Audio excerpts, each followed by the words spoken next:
Hello, Scorpius Alpha here with another installment of Parasitic Psychosis. Hope you're comfy and that you've got snacks and drinks available.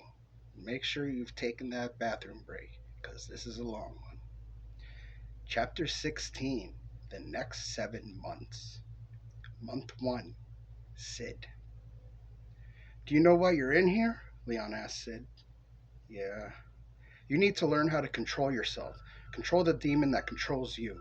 He walks away. If only it were that easy, Sid says to himself. A guard comes up to Sid's cell. You have a visitor, he says. He's taken to the visitor center and sits in front of his guest. Do I know you? He asks the woman sitting in front of him. You don't recognize me, don't you, Sid? The plump woman with dark skin and long, dark brown hair says. Marissa? Good, so the drugs didn't kill all your brain cells. So you're in jail. Again. Yeah. What the fuck is wrong with you, Sid? I don't I don't know. Didn't being in state prison change you? Yes, it did. I'm not a drug addict anymore. Then why are you in jail again? Because I can't I can't control myself. Are you taking your medicine? Yes. Are you lying to me? No, I swear. Then why are you still having attacks? I don't know why you suddenly care. It's been 10 years and you haven't talked to me or contacted me or anything. What's your excuse? Why do you suddenly care? I've always cared. It's you who stopped caring. I'm sorry. I guess we just kind of grew apart. No, you fell into Rob's world and that's all you cared about. I'm sorry. I love the feeling. I could forget about everything. You still didn't answer my question. Look, I don't know. Something about the way that guy was hurting her. I snapped. What are you talking about? You broke into their house. No, I was invited. I thought they were dropping the breaking and entering charge. Regardless, you're back in jail, so. Yeah, because I really wanted to end up back here. Look, I'm sorry. I just go by the evidence in front of me. Can't you ever believe me for once? But I do believe you. No, you don't. I see the doubt in your eyes. Pfft, whatever. She turns her head. Look at me, Marissa. She looks at him, but not in the eyes. See, I knew it. You don't believe me. I'm sorry, but you've lied more times than you've told the truth in the past 13 years. How do you know? You weren't around for 10 of them. The guard comes by. Time's up, he says. Visit me again? Maybe. Leon and Gabriella. Do you know why you're in here? Leon asks Sid. Yeah. You need to learn how to control yourself. Control the demon that controls you. He walks away. He goes back to the station. Okay, he's in. What's he looking at? 6 months. He got off lucky. Well, I'm gonna enjoy my last week of vacation. Yeah, go have fun with that. Leon leaves and goes home to Gabriella. Hey, babe. What's up? She asks. I'm having doubts about my job. Oh? And why is that? It's not what I expected at all. It's way too stressful for me. I thought that's why you took this vacation. I know, and I still don't feel better. So what are you thinking? I don't know. I'll go back and see if maybe it's all in my head or something. You're not going to quit? Not yet. Maybe I'll be able to relax a little and it won't be so bad. So why bring anything up? I'm just, I'm unsure. Do I want to or not? Every time I arrest a drug addict, I'm reminded of my brother and how I know it's not totally his fault. And maybe it's not theirs either. Ah, so what are you expecting to go back to? Going back to arresting kids, drugs addicts, DUI, speeders, or just sitting in the car all day? Kids? Yeah, one time I caught a couple vandalizing a parked car and they tried stealing it, but that's when I caught them. They were like 16. I thought they'd be scared and surrender, but instead they mouthed off to me, flipped me off, and started running. Chased after them, and there was a fat kid and a skinny kid. I ended up tripping the skinny kid, and the fat kid fell on top of him, and that's when they gave up. I called for backup and did the cop thing. Wow, what was the worst thing that ever happened while you were on patrol? You really want to know? It's pretty bad. Ooh, what? The donut shop burned down. That's a joke. It really isn't. They held a memorial service and everything. That's a joke, too. Leon gets up, goes to a drawer with an envelope of newspaper clippings, and takes out one and hands it to her. Is it still a joke? Wow, that's hilarious. Frank and Laura. Hey, hey, Jared, Frank says as he opens the door to a skinny guy with long brown hair and a goatee. Hey, man, Jared says. He walks into the house and sits on the couch. Okay, to celebrate the joining of two forces, I brought Lucy to celebrate. He puts on a grin and holds up a bag of sheets of LSD pulled from his pocket. Come in, my friend. Jared walks into the house with a couple bags of clothes and other things. He sits down and Frank passes the bong. Before or after? After the bong. Here, hit this. Jared takes it, hits it, and passes it to Laura. They finish smoking and take a half a sheet each. Frank is the first to feel it. Whoa. He looks over at the dog. Hey, Spike. Hey, Frank. The dog answers back. What? You answered me? Sure. After all, it was thanks to you I got this banana. He picks up an orange and peels it like a banana and throws it at the wall. Why'd you do that for? Because of this. And he explodes on the spot, leaving a patch of roses growing out of a bush. He turns to Laura and sees a lizard there. Did you just see that? 17 times already. I'm sick of seeing it, Laura says. After Laura takes it, she looks at the couch opposite the room. It's a hammerhead shark eating the dog. After it finishes eating it, it swims over to the table, which is now a monkey, and resets back to the shark eating the dog, finishing the dog and starting on the monkey over and over and over and over. The gorilla next to her asks if she just saw what she thought she just saw, though he saw something different. She turns to the can of spaghetti next to her and it shoots light bulbs out of the top, and when they smash on the ceiling, candy falls. She attempts to pick up the can, but it's too heavy. Hey, what are you doing? It asks. Jared takes his and looks at the wall. It moves to the music they are listening to and then shatters like glass when the song ends. He hears Frank talking to somebody and looks over and sees a bicycle and a dog next to him, and the dog is talking to a cat. He takes out a cigarette, which looks fatter and longer than normal. He takes out his lighter, and that is a fire-breathing pocket dragon, lights and starts smoking. He breathes the smoke straight up into the air, and it comes out in multicolor and stares at it. He feels someone grabbing his arm. In reality, all three take it. Frank starts talking to the dog. Laura watches the couch, and Jared stares at the wall.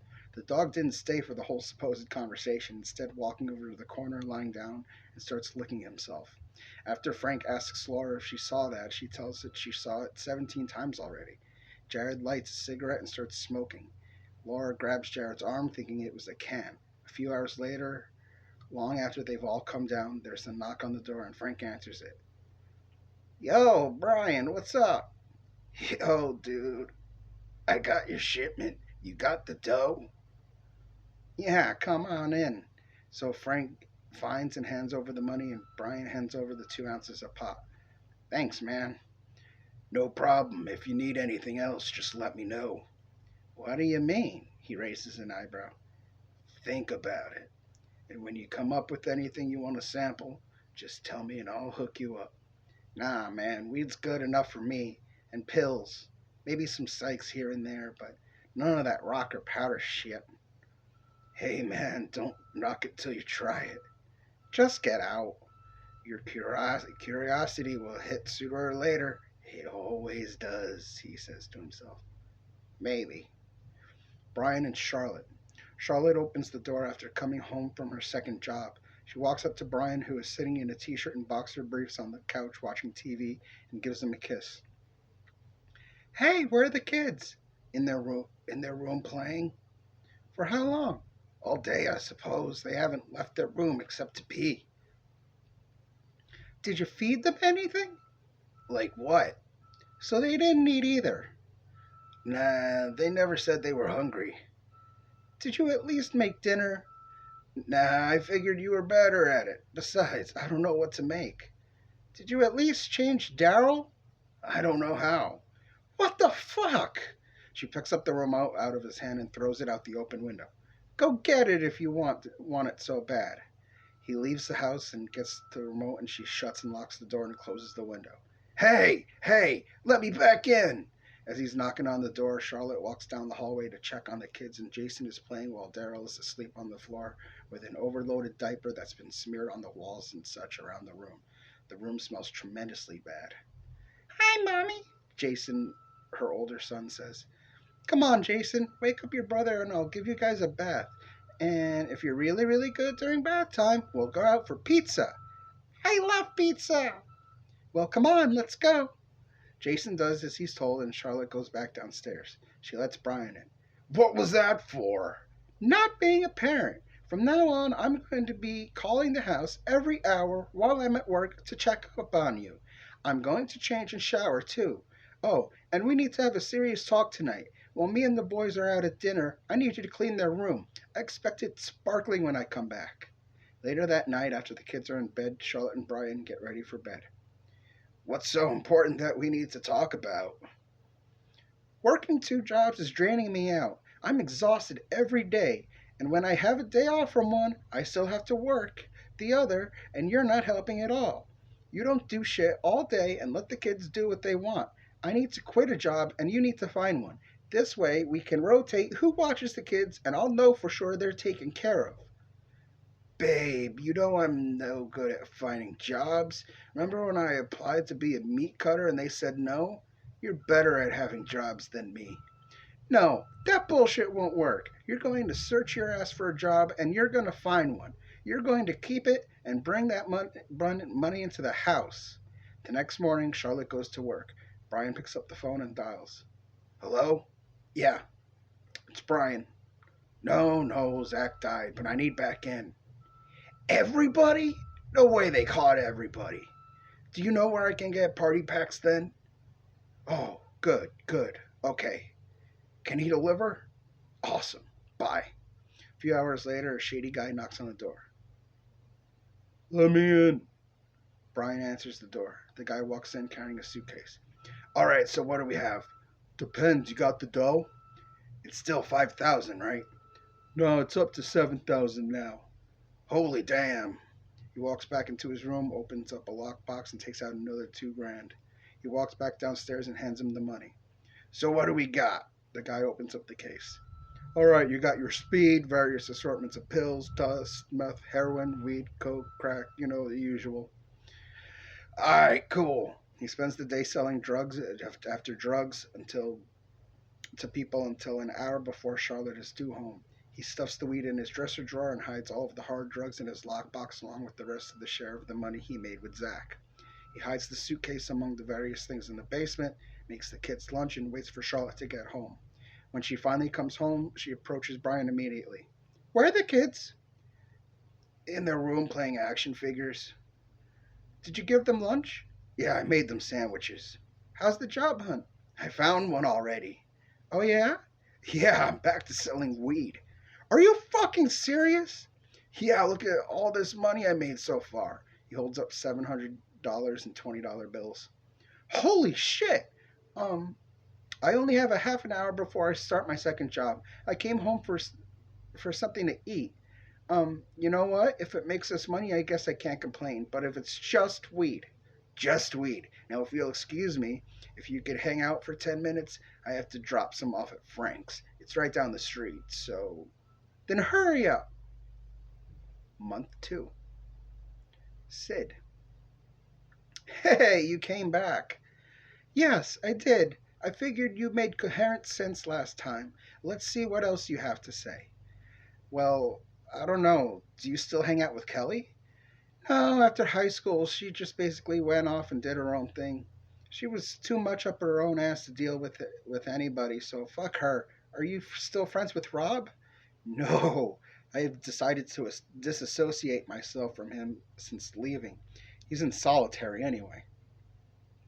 Not surprised. So, you finally killed someone. I told you. Look, I still feel bad about it. I don't even remember it happening.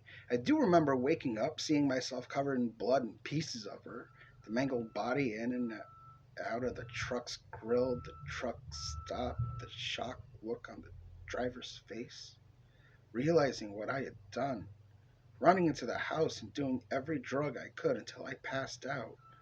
I woke up disoriented in the hospital to my brother in full uniform next to my bed.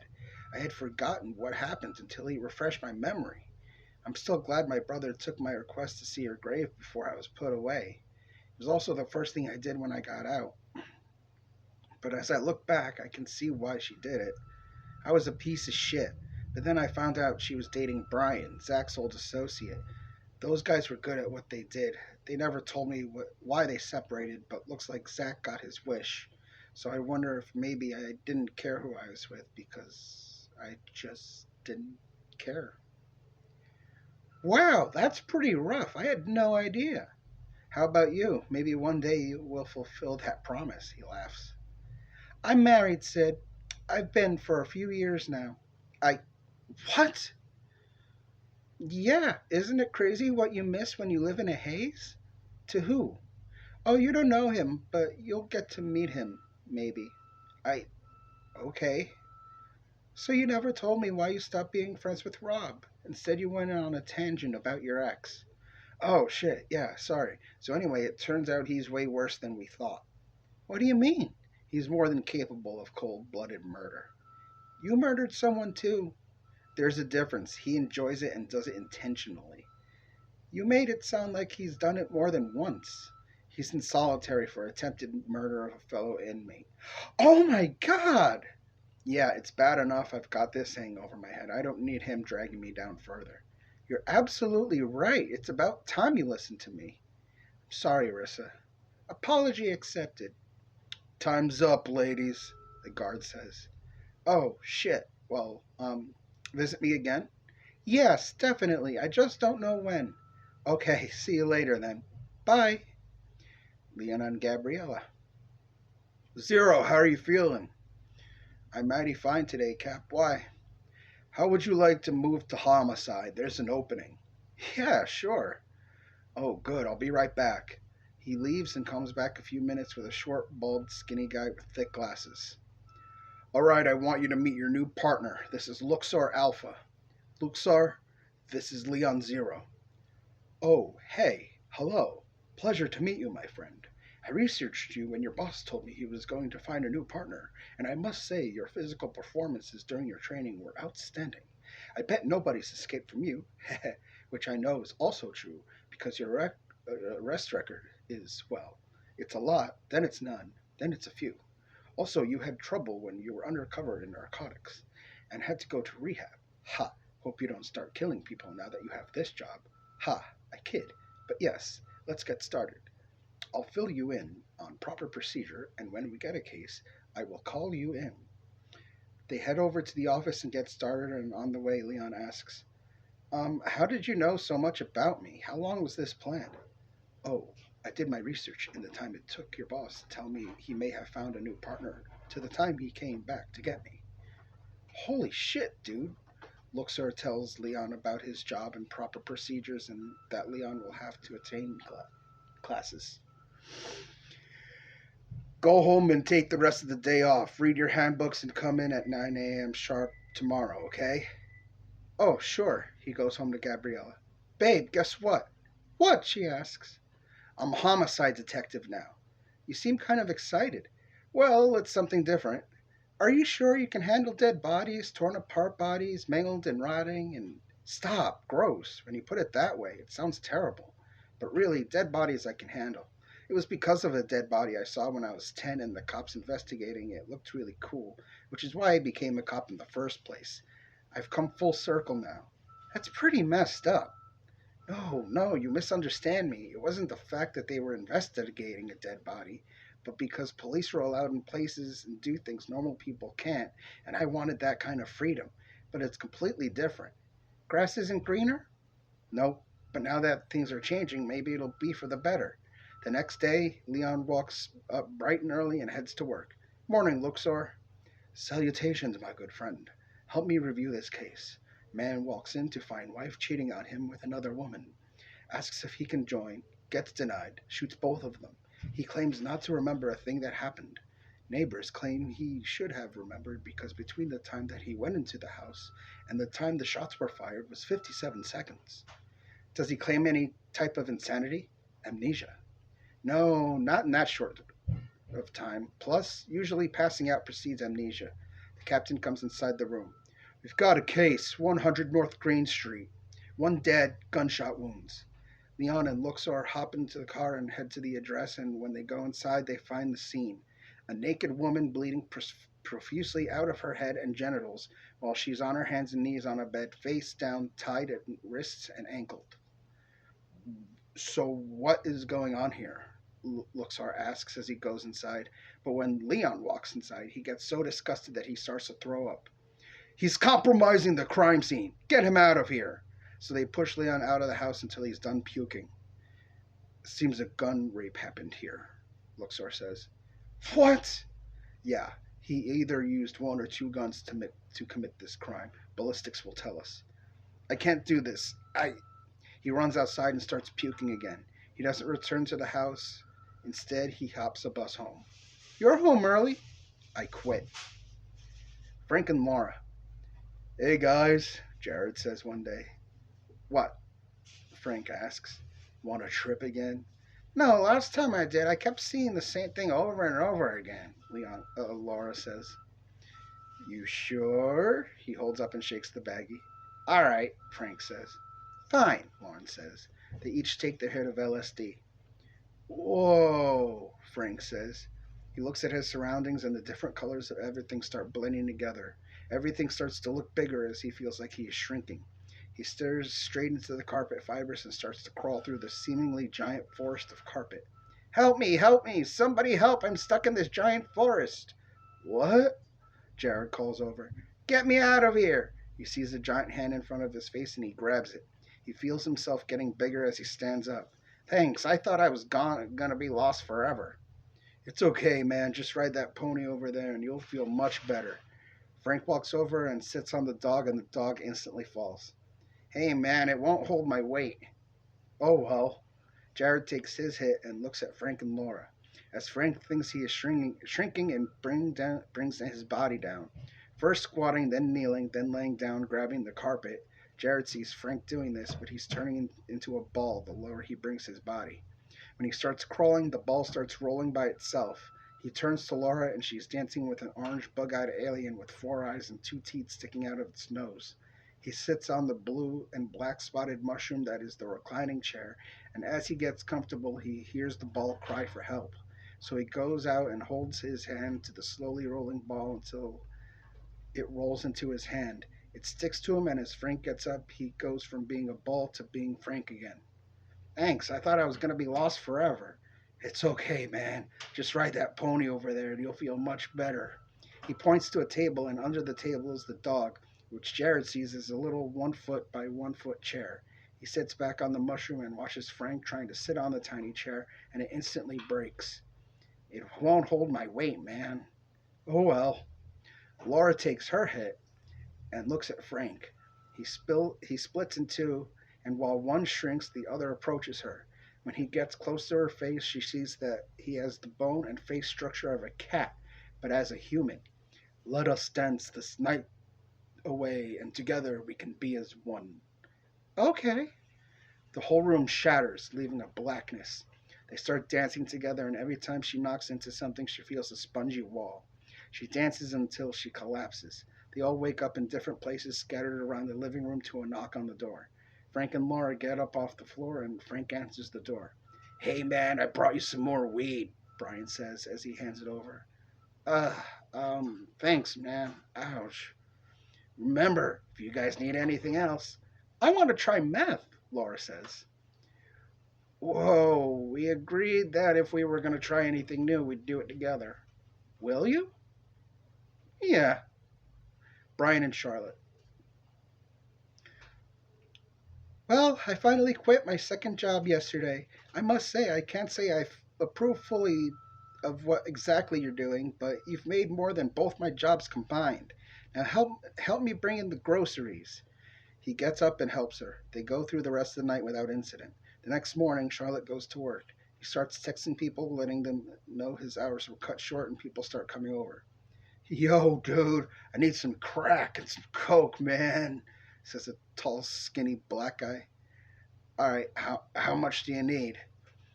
A couple rocks, a crack, and a gram of coke ought to do me. He makes his purchase and leaves. Damn, I gotta start pushing this meth, man.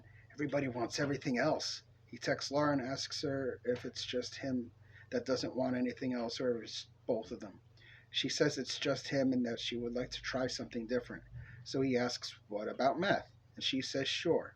People continuously come over the house getting their usual and leaving.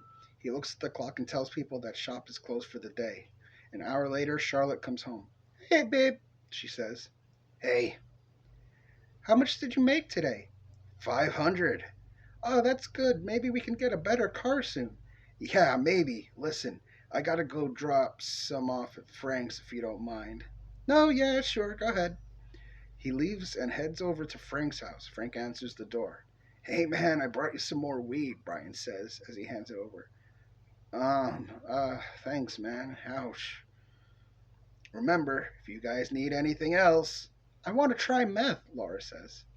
Whoa, we agreed that if we were going to try anything new, we'd do it together. Will you? Yeah. All right, here's your starter kit for $20 extra. He hands him two small baggies. Frank hands over the money. Will you do it with us? Frank asks Brian. Know what? Yeah, sure. So they break it all up into three lines and they all snort them. Wow! Frank and Lauren say together. Glad you guys enjoyed it. Let me know if you guys ever need more. Month 3. Sid. You came back and kept your promise. Yeah, I don't know why you're so excited to see me. Well, you're my only connection to the outside right now. You mean no one else visits you? Nah, they're too mad at me. Ah, I see. No, you don't. You're right. Anyone new in your life? Excuse me? Yeah, well, something I was wondering. Were you able to date anyone after killing your girlfriend? Why do you have to put it like that? That sounds horrible. The answer is not because I can't or won't. It's just I'm a little afraid because you know that girl whose boyfriend I beat up? Oh, you mean why you're in here? Yeah, I was trying to get her to leave him for me because I feel I could treat her better. But the conflict inside of me says that I might hurt her again, so I tried to restrain myself the best I could, but I just couldn't control it.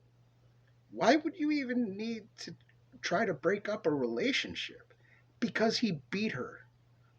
And what if you were to get into an argument with her, ended up freaking out and hitting her? She'd feel like she was back with him again. I know, that was the conflict inside of me. Even though I was still taking my meds, I still felt uncontrollable anger when I saw what he was doing. My thought was to help, not hurt, and I bet you she won't even talk to me anymore.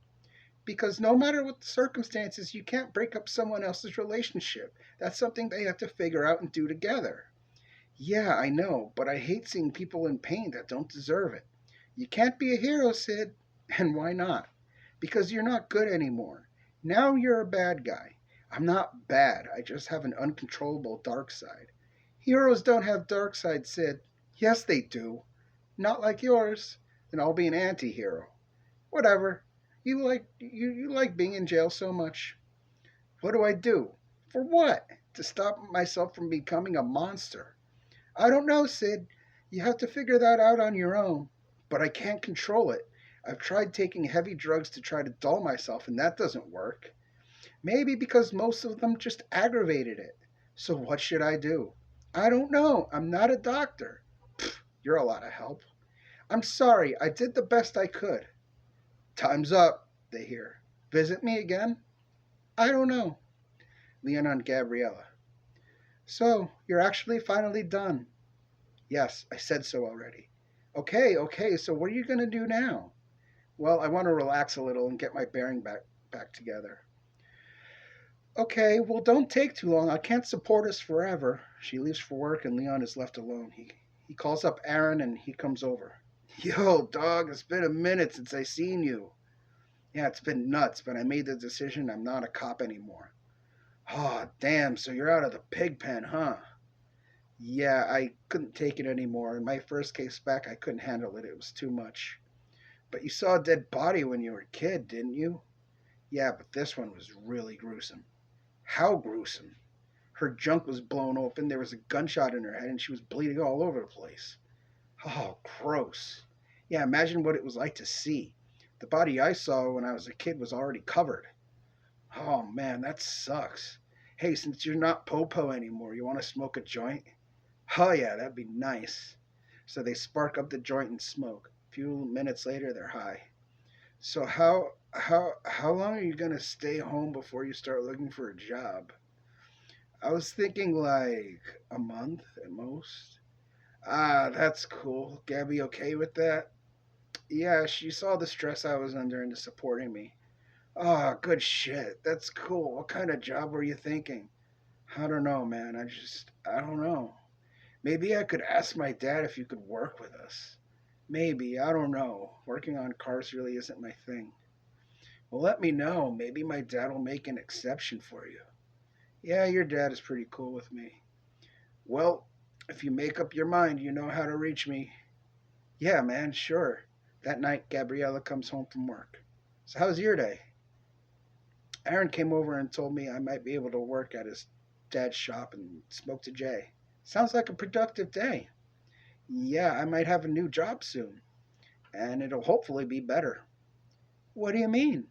Well, I won't have to worry about arresting people or my own brother. I can smoke again, and I don't have to look at dead bodies anymore. You figure it'll be less stressful? Yeah, Frank and Laura. Yo, man, I found a new place, man, Jared says to Frank one day. Good, we were wondering where Zane was gonna go. Oh, well, glad you guys care. See ya. He leaves. Bye. A few hours later, there's a knock on the door. Frank answers it, and there's a guy with brown hair, beard, gauges, and a cap. Hey, what's up, Frank? Zane, what's happening? Oh, you know the usual, smoking blunts and skateboarding. Sounds like fun. It's alright. Say, I've got a newspaper route. I was wondering if you guys could help me with it. They're a bitch to handle, and my car's not big enough to fit them all. Yeah, sure, whatever. That night, they go on the newspaper run and end up doing a terrible job. Oh man, did that suck, Zane says. I'm ready for a blunt. Yeah, it sounds like a plan, Frank says. So they roll one up and smoke it. About halfway through, they quit. Wow, what the fuck is in this? I'm freaking out. It's meth, dude. Chill. Holy shit, holy shit, holy shit. What? I never had meth before. Holy shit. Why are you freaking out? Because I wasn't expecting to feel like this. Holy shit. Heh. Get used to it. It's how we smoke all our blunts. Bongs and bowls too? Nah, just joints and blunts. Holy fuck! He goes over to the couch and sits down. Damn, he can't take it. What a pussy, Laura says. Shut the fuck up, both of you. A couple of people stop by in the house getting weed or meth. You guys are selling meth now? Yeah, man, we buy it and sell it. Dude, it brings in more than weed. We're making a killing. Damn, man.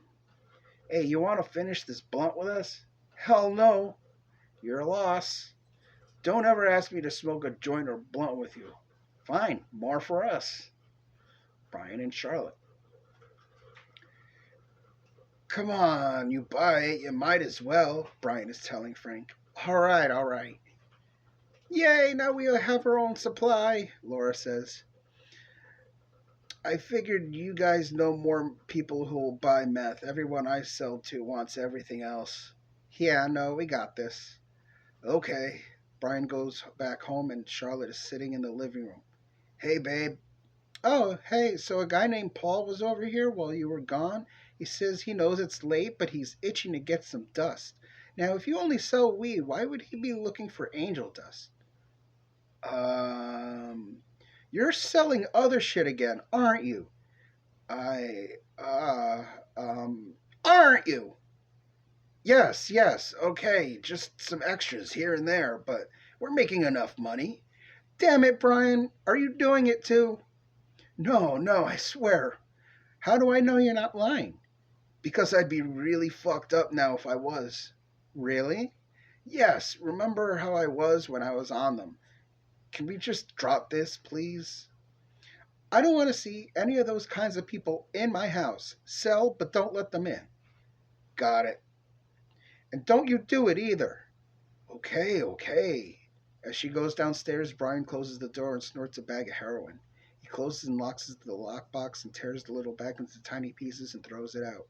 He goes downstairs and the rest of the night goes fine, and the next morning she leaves for work. He goes upstairs and takes a little bit of angel dust and mixes it with a bag of heroin and snorts it. He walks into the bathroom and flushes the bag. He walks downstairs and turns on the TV. He's zoned out until he gets his first hit of the day. His customers come and go, he feeds the kids, but mostly stays on the couch. As he's coming down, one of his customers opens the door, lets himself in, and stands against the door. Dude, get the fuck out of my house. Hold on. He peeks out the window, opens the door, and leaves. Fucking idiot. Charlotte comes home a little bit later and they go about the night. After dinner, Brian disappears from the table. Jason? Charlotte asks. Yes, Mommy, Jason asks. Where did Daddy go? Upstairs, I think. Charlotte goes upstairs and walks into her room and catches Brian mid-snort. What the fuck, Brian? You lied to me. Babe, You better cut that shit out.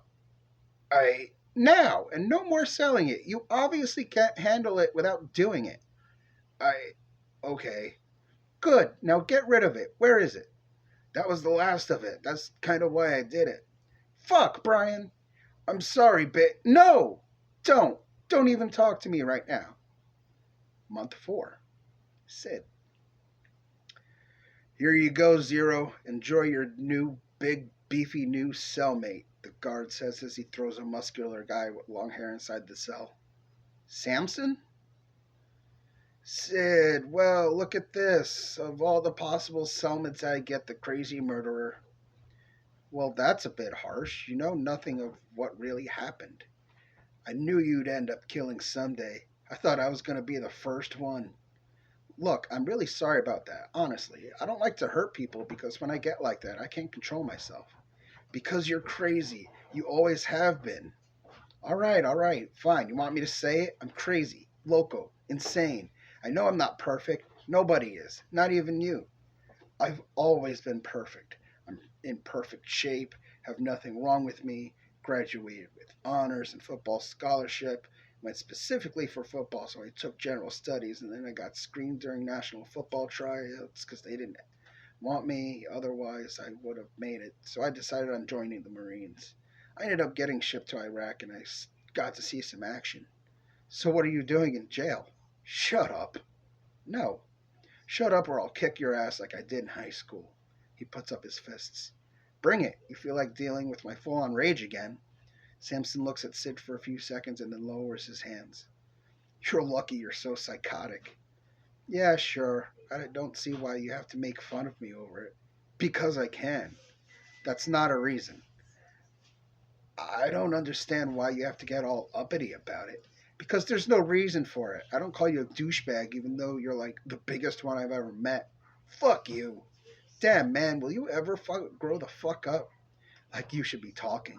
Know what? To prove it, I'm just going to say this. You're in here for a fucking reason. Leon and Gabriella. So, when's this vacation going to end? Soon. Why? Because you need a job. Yeah, I know. Why don't you talk to Aaron's dad? Isn't that what you were going to do? Yeah. When are you going to do that? I don't know. Just give me a little more time. How much more time? I don't know. I'll let you know. Well, don't wait too long. Okay, I get it. The next day, he walks over to Aaron's dad's garage. Yo, Aaron. Yo, what's up, dude? Aaron asks. I'm here to talk to your dad. Oh, yeah, hold on. He leaves and comes back with his dad. Hey, what's up? Hello, Leon. It's been a while since I've seen you, Aaron's dad says.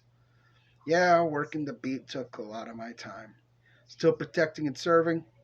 Nah, I quit the force. Oh, really? Wow, I'm sorry to hear that. Nah, it's all right. I couldn't do it anymore. Oh, okay, so what's up? Oh, well, the reason I came here was to ask you if I could get a job helping you guys out. Oh, sorry there, Leon. I can't afford to hire anyone else. It's just been me and Aaron, and we don't get too much business. Maybe once the weather gets colder and people's cars start to break down, we could use you, but not right now. Sorry. Oh, well, okay then. He goes back to the house and plops himself on the couch. So how'd it go? I can't get a job because he won't be able to hire me until it gets colder. Well, don't give up. I'm sure there's lots of jobs out there. You just gotta find one. Okay, thanks, Gabby. I don't know what I'd do without you. Well, what do you mean? I'm just saying you're great to have around. Oh, thanks. Yeah, no problem. I love you. She smiles at him. I'll make you a sandwich to help you feel better. Ah, thanks, babe. Sure, no problem. You're the greatest. Frank and Laura. Holy shit, babe. How long has it been? Laura asks Frank. 26 days. Wow, we've been awake for 26 days. We go through this every day. What? No, we don't. Zane comes downstairs. Dude, I need some weed. We don't have any. How? I just need a couple grams. You sold a whole half already? No, we sold a quarter and smoked a quarter. In 2 days? Yeah, the meth makes us jittery, but the weed slows it down. So stop doing the math. Nah, I would rather die than give it up, Laura says. Frank turns to her. Seriously? You wouldn't quit? No way in hell. This is too much fun. Yeah, but the withdrawal is hell. I don't care. I'll go through the pain. Seriously? Fuck yeah, I love it. I don't know. I'm getting kind of sick of it already. You need some more. That's what you need. She breaks out 2 lines and does one. She passes the broken straw over to Frank and he does the other one. There, you feel better? A lot better. See? I told you. Thanks for nothing, assholes, Zane says. He goes back upstairs and slams the door. What's his fucking problem? Laura asks. I don't know, something about he thought we smoked all his weed or something. Oh, okay, I get it. So, anyway, about quitting. You're still on this? No. But we could save money and still sell it. But I like doing it. Me too, but seriously, we have to stop. If only there's a way we could do it and sell it and make a profit. Wow, why didn't I think of it before when he first asked to sell? What? What? Tell me. We make it ourselves. What? How? I don't know. I just know that it's common stuff. We need to find someone who knows how to make it. I already do. He offered to teach me once, but I was all like, nah, maybe later. Well, it looks like later has finally arrived. Well, actually, we'll wait. We'll study the next few weeks and see who buys and how often. Then we'll know how much to make for a day and make the batch for ourselves. Yeah, cool. I'll give him a call when we're ready. Sounds good. Brian and Charlotte. Okay, so I just got back. Brian, are you listening to me? She waves her hand in front of his face as he's staring at the TV. What? I said I just got back from the store. Could you help bring in the groceries? Sure. She goes upstairs and changes out of her work clothes and takes a shower. Jason, he calls. His son runs down the stairs. What? Bring in the groceries. Okay. Jason goes out and gets all the light bags and leaves everything else in the car. Is that everything? Yep. About half an hour later, Charlotte comes downstairs. Groceries are in and put away, right? Yep, Brian says. Charlotte walks into the kitchen to see only the few bags that Jason brought in. Honey? Yeah? Where's the rest of the bags? Should be in there. Nope. She puts her shoes on, leaves, and checks the car. Brian! He bolts out of his seat out of the couch and rushes outside. What? Do you mind telling me why there's a gallon of milk, case of soda, a whole chicken, and other random things sitting in a car in 70-degree weather? Damn it, Jason told me everything was in. You told Jason to bring in the groceries? Yeah, I figured he could handle it. Damn it, Brian, he's 5. Still nothing. I told you to do it, she points at him. But... She holds up her hand to his face and reaches into the back seat of the car. She brings everything inside with Brian trying to help. They finish and Charlotte closes the door. You're on drugs again, aren't you? What? No, not me. And you're still selling the hard stuff, aren't you? No, of course not.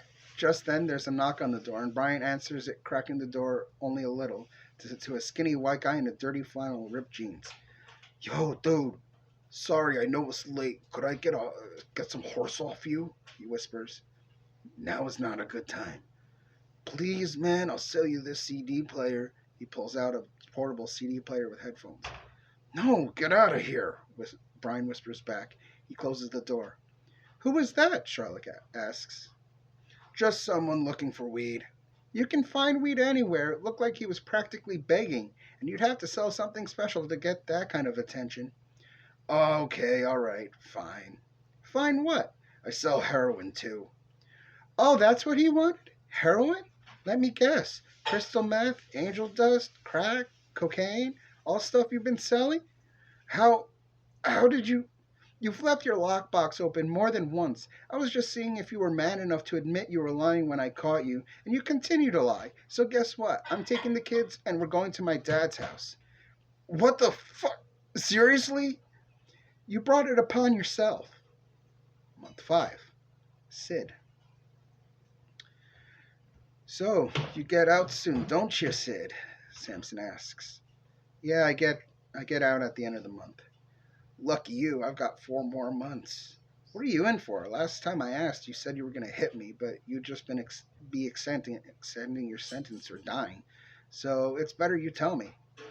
You know what? I thought about it, and the reason I'm in here was because I became something I'm not. Thought about what? I know how it feels. He looks at Sid with in the eyes with tears in them. So what happened? Well, me and my buddy were drinking one night, and I got really, really hammered. I just remember we left the bar, got in the car, and drove for a bit, ended up on the highway, and something was said. I can't really remember. All I remember is waking up in the drunk tank. They told me I had smashed my friend's face off the steering wheel, and we crashed into a guardrail. The cop on duty patrolling the highway came over to check on us to make sure we were okay, and my friend was unconscious in the driver's seat, and I apparently jumped out of the passenger seat when I saw the cop and immediately started wailing on him. He called for backup, and it took 3 cops to subdue me. They could tell I was drunk. They tasered me and threw me in. I got charged with 3 counts of assault on a police officer and reckless endangerment.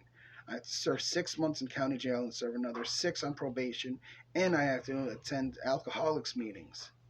Wow, that's just ironic. Yeah, I know.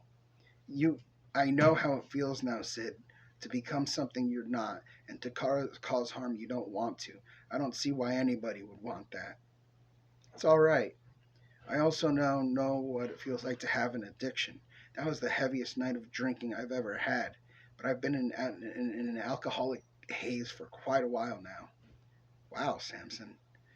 I see now that what you did back then was to wake me up, to realize not to mess with people, but I didn't listen. Instead, I became the one thing I was terrified of dealing with. Wait, what? Yeah, I didn't know the extent of your craziness until you got back at me. Until then, I thought you were exaggerating. After that, I decided I wasn't going to make fun of people with problems anymore. I forgive you, Samson. I forgive you too, Leon and Gabriella. When are you going to look for a job? You haven't moved from that spot since you were turned down at Aaron's dad's shop, Gabriella says. Well, I don't know what you want me to do, Leon says. Go to other places. I'm sure someone will hire you. I don't know. Leon, I can't keep supporting us both like this. We're starting to stretch to make any kind of bill. All right, all right. I'll start looking tomorrow. You better. I will. Fine. What's your plan? I'll check the paper and online and then look, okay? The next day, he sets out to look for a job. He tries the grocery store Red Mart. He approaches Lori, the manager. Hello, I heard you were looking for someone to stock shelves. Did you fill out an application? Yeah, here you go. He hands her the complete application. Says you were recently a cop. Yeah, I quit because I couldn't deal with the stress in certain aspects of the job. Says here your last name is Zero. Yeah, so?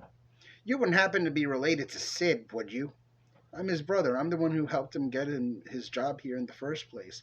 Don't you remember talking to me and my captain? Oh, so that was you? Yeah. I'm sorry, I'm not going to hire you. I can't risk hiring someone from the same family. But I was the good guy. I'm sorry, that may be true, but you may genetically share some mannerisms that would cause you to get yourself fired. What, because he was sarcastic? I'm sorry, I just can't risk it. Damn. He leaves the store and tries a few other places, getting rejected every time. Disappointed, he goes home. How'd it go? Gabriella asks. Terrible. I'm sure it'll go better tomorrow. I just don't understand it. I thought it'd be easier to get a job because. Why? Because you're a cop? Yeah. Why?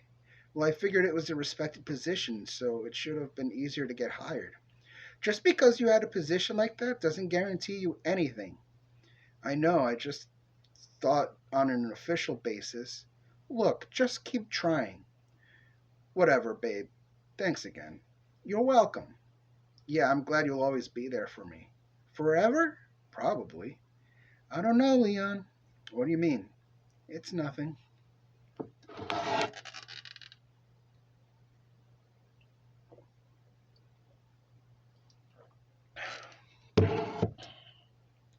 Frank and Laura.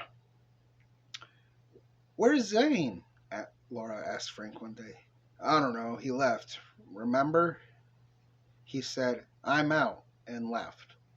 No, I don't remember. Oh. Oh well. Where's Jake? He went to get some more supplies. Oh yeah, want to do a line? Can't. We don't have any more. That's why he went to get more supplies so we can make more. Shit, this sucks. I need to get high. We just got high an hour ago. I'm not anymore. It wore off already. Damn, do we have any weed left? No, we haven't had weed in a while. Oh yeah, do we have any pills? No.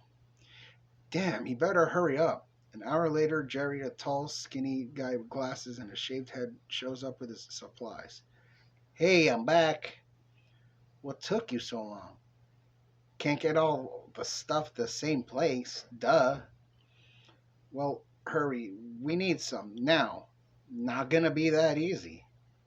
Why not? It's gonna take some time. When it's finally finished, they get their meth and immediately break up and snort 2 lines each.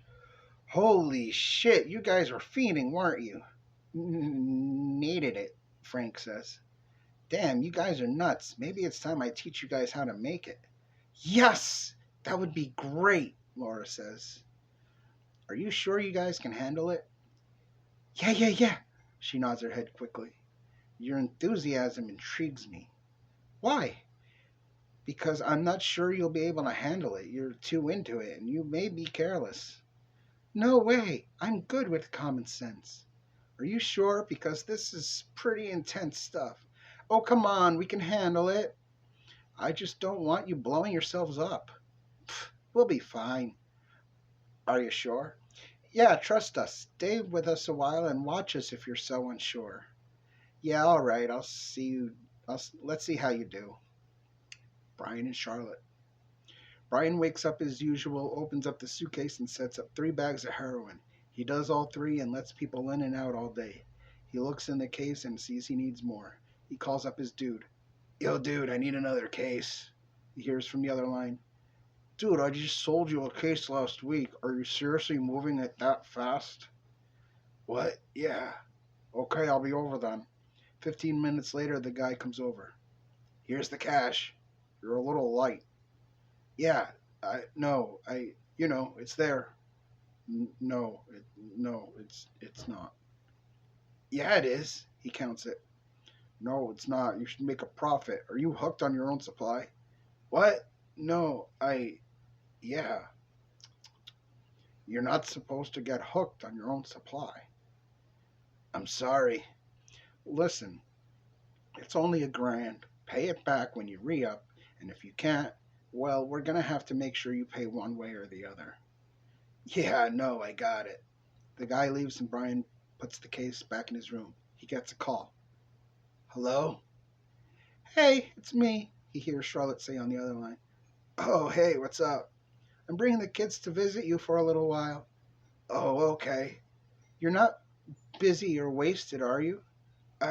What? No, I'm fine. Good. We'll be over in 10 minutes. Okay. 10 minutes later, Charlotte shows up with the kids. They already ate. I just need you to take care of them for a couple hours, if you can. I know I shouldn't trust you because I know you're still addicted to drugs, but you're the only person left who can watch the kids while I do the shit I gotta do.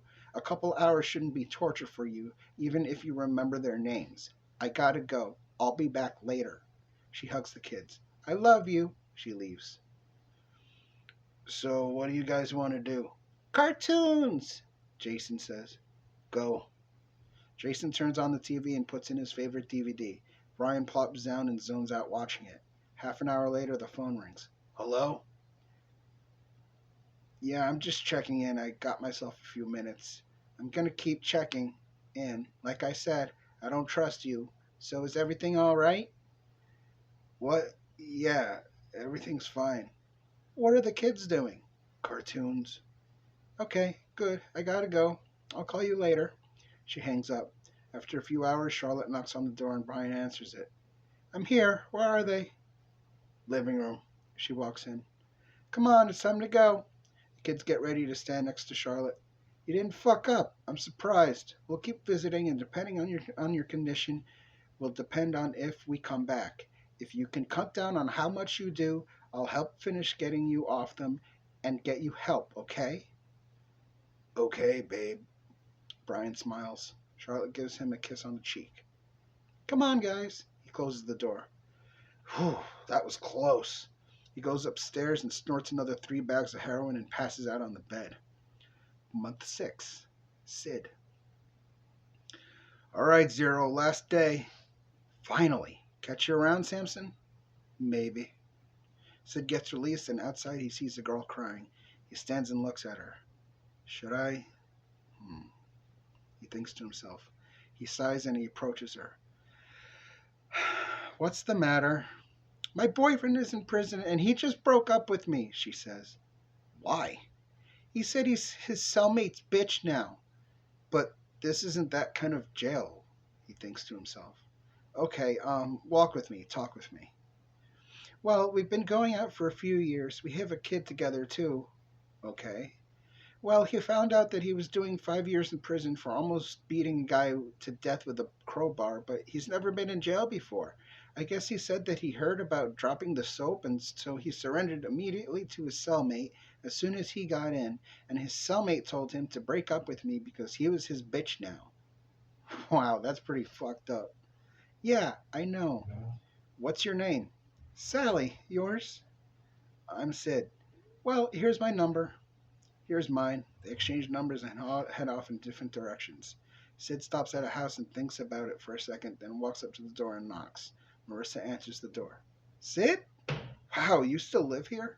Yeah, I do. Come on in. Husband home? Nah, he's at work. What are you doing? I just got out. Oh. Yeah, so what's up? Nothing much, I guess. They end up talking for a couple hours before he decides to leave.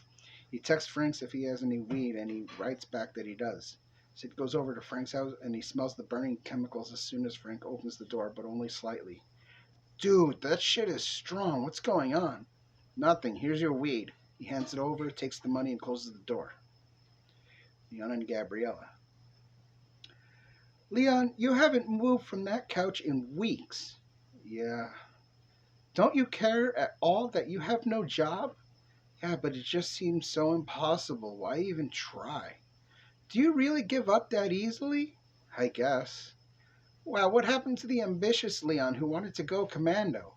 I'm all commandoed out. Did you actually get any satisfaction from your job? No. Did you like anything about that job? I don't know. I like catching bad guys, but most of the time I was screwing normal people over. People who never got in trouble, mostly.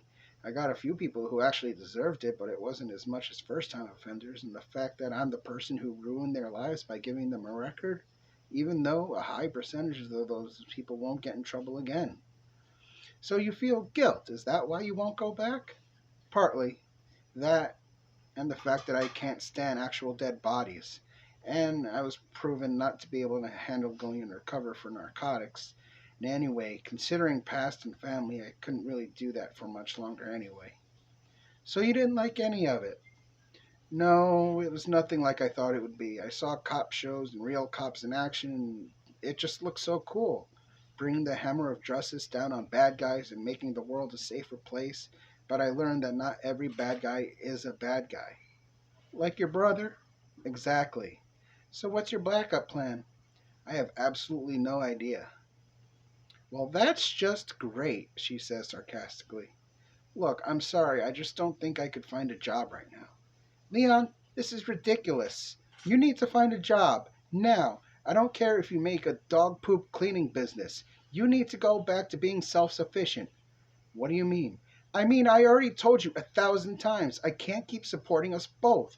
I'm actually at that point where I won't pay for you anymore. Oh, babe, please, no. He sighs. All right, you're right. I'm sorry. Also, there's another matter we need to discuss. What now? It's the fact that you said you'd be lost without me. Yeah, 'cause I love you. Maybe marry you someday. Yeah, that's what I was afraid of. What? Why? I'm not ready to commit. You? Really? Yeah, I'm not ready to settle just yet. I'm sorry, Leon. So what does this mean? I really need to get my life really together before I can settle, and I'm not at that point I want to be yet. Are you breaking up with me? I'm sorry, I'm going back to Florida next month, if you don't mind taking me back. Back to where we began? Yep, Frank and Laura. Holy shit, I can't believe how much money we're making, Laura says. Yeah, looks like we got a hot spot, Frank says. Yeah, it's great. Oh, Sid just got out of jail and is looking for weed. He can't know we're making meth. How soon will he be here? He said like 5 minutes. Then just weigh it out and bag it up for him before he gets here and open the door crack. Give it to him, but first take his money. Look, I'm. Looks like you guys have everything under control, Jake says after he returns and enters the room. Yeah, thanks, man. Looks like my work here is done. Oh, and you should probably move the lab to the basement. Living room is too open. Okay, thanks for the info. Be very careful. I already told you we got this, Laura says smugly. Okay then. Jerry packs his stuff and leaves. Frank and Laura move the meth lab to the basement and air out the living room. Want to bang a line? Frank asks Laura. Hell yeah, she responds. They each snort a line and have an eventful day of selling. Wow, looks like we gotta make more. We should take the night to make as much as we can. Why? You mean a lot? Yeah, remember Jake told us everything he was leaving, so I told my sister she and her boyfriend could move in once Jake was out? No, I don't remember. Well, yeah, they could have the attic and they'll be so far from the basement it'll be fine. All right, I don't want any problems. There shouldn't be. Just then, a medium height brunette woman and her medium height sized boyfriend with long red hair and a beard are knocking at the door when Laura answers it. Hey, Laura, the woman says as the doors open. Hey, Karen. Hey, James, Laura says. So, are you gonna let us the fuck in or what? James asks. Yeah, get in there. Hey, I don't want any bullshit while you're here, Frank says. Yo, dude, shut the fuck up before I beat your ass. I haven't even done anything yet. Keep it that way. Shut the fuck up.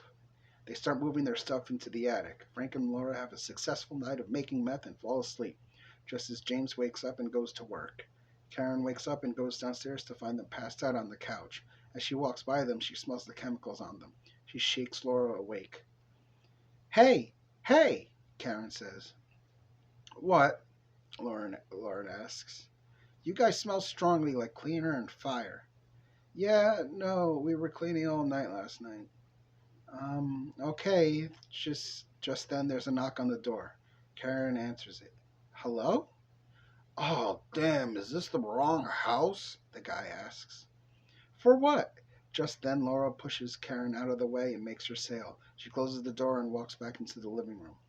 What was that all about? Never mind, don't worry about it. Okay. Laura wakes Frank up and they end up falling asleep in their room. Karen just goes back upstairs confused but accepting. Brian and Charlotte. Brian starts the day like every other day with 3 bags of heroin and a line of coke. Then he passes out in front of the TV until he wakes up sober and does it again. One day in the month, Charlotte is back to drop off the kids again and she knocks on the door. After about 10 minutes of knocking, he finally answers it. "What took you so long?" Charlotte asks. Uh, I was like him.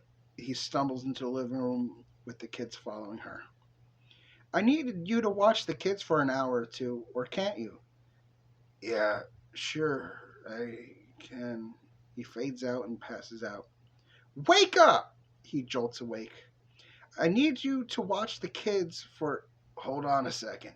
He runs upstairs and does a line of heroin before coming downstairs. "Where were you?" "Upstairs." "Doing what?" "Stuff." "What kind of stuff?" "Nothing important." "Then why'd you have to?" She walks over to him and notices a little bit of powder underneath his nostril. "You had drugs to do." "Yeah, that's right. That's it." He laughs. "I needed you to watch the kids, but obviously you're too fucked up to care." "Sounds about right." The kids start crying a little bit. "You don't care about the kids?" "Not really. Jason was an accident, and his little brother was only because we already had a family." "Don't you know his name?" "No, I forgot." "What kind of father are you?" "I'll admit I'm not a good one. I'd rather sell and do drugs the rest of my life. That's what I know." "You're disgusting. You sicken me." "Think what you want. I'm just being truthful. Isn't that what people want?" Not when it's like this, Brian." "Oh well, sucks to be you." "I don't believe what I'm hearing." "Better believe it, bitch." He pulls out a bag of heroin, breaks it out, and snorts it in front of Charlotte and the kids. "There you go." "Oh, my. That's it. Come on, kids. We're leaving." "See ya. Don't want to be ya." "Just so you know, I'm getting the paperwork done to get us divorced." "And I'll gladly sign them." "You heartless bastard." "Pfft, heartless? I was the softer of the two." "Goodbye, Brian. I don't ever want to see you again." "Later, bitch." Month 7. Sid. "Well, thanks for letting me crash for a few days. It was nice catching up, and I can tell that your husband doesn't like me too much." "Well, good luck." "I'm going to see if I can reason with my brother on letting me back in." "Okay, I hope you accomplish what you want." "Thanks." Sid walks back to the house and lets himself in with his key. He notices that all of Leon and Gabriella's stuff are both missing, but his stuff remains. He notices a note on the table written by Leon. "You should find yourself a place to live. Even if you get a job, you won't be able to pay for it all yourself. I know I couldn't. That's why I left. I'll be at Aaron's. And no, you can't move in. Leon." Sid leaves and heads over to Aaron's house. He knocks on the door and Leon answers it.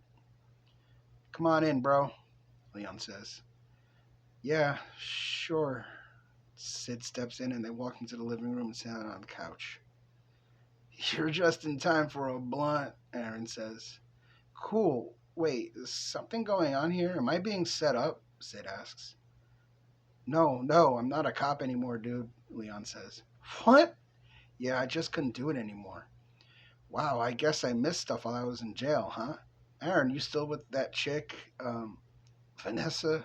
Aaron answers. "Yeah, her." "Nah, she didn't want to do it anymore." "That sucks, man." "It's What else did I?" His phone rings. He checks it. It's Sally. He hits ignore, but it just rings over and over again. "Guys, could you save that? I need to take care of something real quick." "Yeah, sure thing, bro." Sid goes to the location specified in the last text and meets Sally there. "What the hell do you want from me?" "You keep ignoring me," she says. "Because every time we hang out, all you talk about and all you bitch about is your boyfriend." "Yeah, so?" "I don't want to hear that shit. It's fucking annoying." "Oh, well, excuse me. I thought you were the listening type." "I am, but usually when I'm in the relationship. Not a friendship who all she can find nothing else to talk about is her boyfriend. To me, that's not hanging out. That's laying on my couch and bitching as I adjust my glasses and take my notes." "Oh, you think I'm crazy?" "A little bit, yeah." "Oh, well, fuck you, asshole. I never want to talk to you again." She storms off. He deletes her number from his phone and says, "Good." He notices that the location is not far from Frank and Laura's, and so he stops over. "What's up, Sid?" Frank answers as he opens the door fully. Hey, I was wondering if maybe I could move in with you guys. Yeah, sure, but the only place left is the pull-out sofa. Okay, whatever, man. You can use a room to store stuff in then. All right, he says uneasily. Leon and Gabriella and Aaron. Leon finishes loading Aaron's car with Aaron driving. Leon in the passenger seat and Gabriella in the back seat on the way to the airport. Wow, it's kind of like deja vu, Gabriella says. Yeah, and again, I'm sitting next to a bitch, Leon says. Fuck you, dude, Aaron says. Oh, come on, I'm just messing with you. They finally arrive at the airport, and Leon and Aaron wait as Gabriella gets her ticket. I can't believe this. We ended the same way we began, here. Yeah, man. We came full circle, which means that was it. Yeah, you all right, man? Yeah, I think I'm okay. Okay, man, I don't want you freaking out or nothing. Nah, I think I'm okay. It was nice while it lasted. I just thought, you know, she would be more of a keeper than Charlotte. Yeah. Gabriella walks over after getting her ticket. Well, I have a few minutes yet. Aaron, could you give us a minute or two? Yeah, sure, man. He walks over to the vending machines. Does it really have to end this way? I'm sorry, Leon. I'm just not ready to commit to anybody yet. Really? Yeah, I want to do things in life. Go and experience things. I'm not ready to settle down yet. I just want to let you know that I respect your decision and I hope you figure out your life. Also, it was really nice while it lasted. Well, I would like to let you know that I agree. Are you going to keep in touch? Yeah, sure. Okay, I just hope we can stay on really good terms. Sure. They hug and Gabriella's flight is called. Well, that's me. I gotta go. Good luck. Thank you. She leaves and he watches through the window as she boards the plane. You alright, bro?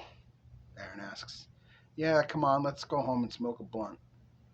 Yeah, wow. Now that's the Leah I missed. Like when we were teenagers, man. Yeah, let's go. Yeah, sorry. They head to the parking lot and leave the airport. They stop at the gas station. What flavor? Grape. Yeah, good choice, nigga. Yeah, come on, hurry up. Aaron runs in and out and back in the car. That was quick. No lines, bro. Oh, cool. All right, anything else, Your Majesty? Haha, no, we can go home. So they start driving and end up back to the house. They sit downstairs and Leon sits on the couch as Aaron rolls the blunt. Are you ready, nigga? Yeah, dude. And then there's a knock on the door, and when Leon opens it, Sid is standing there. Frank and Laura. What's up, Sid? Frank answers the door as he opens the door fully. Hey, I was wondering if maybe I could move in with you guys. Yeah, sure, but the only place left is the pull-out sofa. I'll take the sofa, that's fine. Okay, whatever, man. You can use the room to store stuff in then. All right, he says uneasily. He puts his stuff into the room anyway and hangs out on the couch and smokes a bowl with them as they watch TV. Shit, I gotta go back to my brother's house. See you guys later. He leaves. Damn, we got a bunch of people in here now. Good, that's more meth for us and less for bills, Laura says. Fuck the fuck, yeah. Hey, come on, let's do a couple lines. Yeah, okay. They snort a couple more lines and get the energy to go downstairs and make some more meth. They finish making a batch, go upstairs and take a shower together and sit back on the couch. Where were you guys? I thought you were in the basement, but it was locked, Karen says. Yeah, no, we took a shower together, Laura says. Oh, for 3 hours? Shut up, Karen, Laura says. Pfft, whatever. Karen goes back upstairs and Sid comes back to the house. Hey, man, Frank says as he opens the door. What's up? Sid asks. No, nothing much. Come on in. Oh, okay. Sid steps in and sits on the couch and starts watching TV. Hey, Sid, Frank says. Hmm? Come on. They both step into Frank's bedroom. Listen, I know your brother is a cop, but he can't know that Brian is selling me weed because his buddy Aaron buys it off of me. Oh, yeah, okay, man. And another thing, we're also selling meth if you're interested. What? Really? Yeah, man. Dude, that's heavy. I don't do that shit anymore. Okay, but if you change your mind, let me know. Sure, whatever, Sid says dismissively. They step back into the living room and there's another knock on the door. Frank opens it and it's an incredibly high, stumbling Brian. Here's your weed, man. He hands it to Frank. Frank hands over the money and hands the weed to Sid. Anything else? Brian says. Nah, Sid's pussying out, Frank says. Ha, he's sober now? Apparently. Ha, what a piece of shit. Later, Frank says as he closes the door. So, Lieutenant X is your dealer? Sid asks. Wait, that's... Yeah, awesome. Brian and Charlotte. Well, that's it. They're all gone. Brian looks around as everything that wasn't Brian's wasn't taken. All he does each week is slowly increase his dosage. One day, Frank calls him for weed. He checks the suitcase and stumbles over, weed in hand, and knocks on the door. Here's your weed, man. He hands it to Frank. Frank hands over the money and hands the weed to Sid. Anything else? Brian says. Nah, Sid's pussying out, Frank says. Haha, he's sober now. Apparently. Haha, what a piece of shit. Later, Frank says as he closes the door. Brian stumbles back home and collapses on the couch. He wakes up a few hours later. So, I lost one of my oldest and most loyal customers. I lost all my money because I bought that last batch and I still owe the guy. I'm almost out because I did them all. My wife and kids are gone. Haha, yes. I've finally been waiting for this day to arrive. See you in hell, Zach, Sid, and Charlotte. He opens up the suitcase and takes out 3 huge lines of angel dust, cocaine, and heroin. He mixes the 3 together to make one big line. He starts snorting before he collapses and smashes his head through the small glass coffee table he was doing it on, slowly dying. A few days later, Charlotte knocks on the door. Hey, we need to talk, she says. There's no answer. She sighs and uses her key. She walks in and finds Brian face down in dried blood on the floor. Great! I was married to a selfish asshole. She calls the coroner and they arrive and take him away. She's talking to the officer in charge. Yeah, I don't know. He just kind of fell back into drugs and fell hard. Okay, thank you, ma'am, the officer says as he leaves. Oh, how am I going to tell the kids? I don't think I can. I'm going to need some time. She goes upstairs and makes 5 scratches on each arm with 4 cuts and finishing the slant over the 4 cuts. Wow, first time I've ever had to do that. Thought I'd never have to. She takes a shower and rinses the blood off, waits until it scabs over, and goes back to her father's house. Well, her father says, he's dead. Well, looks like you picked a winner. Shut up. Could you please take care of the kids for a little bit while I sort things out? Yeah, I guess so. She goes back to the house and throws everything that's his house, including the drugs. Just then, there's a knock on the door. Can I help you? I'm looking for Brian. Where is he? He owes me, a guy in a pinstripe suit says. Brian's dead. Damn, that fucker owes me $1,000 in drug money. Charlotte picks through the garbage and finds the drugs and hands it to him. Takes it. I don't want it. Okay, it's not enough to cover what he owes, but I guess it's all I'm gonna get. You're damn right! She slams the door on him. Oh, what am I gonna do? She takes a shower and goes to bed, collapsing from the stress. She wakes up after her nap and heads over to the bar to drink her misery away. She keeps up an alcoholic haze for months, up to and including over a year. She never goes back for the kids during this time, though she does visit them, her father pressuring her to take them back. She keeps refusing, saying she's not ready, every single time. She completely ignores mostly everybody and works and drinks and, in a drunken rage, fights with Leon after running into him on the street. And that concludes Chapter 16. If you like the story so far, please subscribe.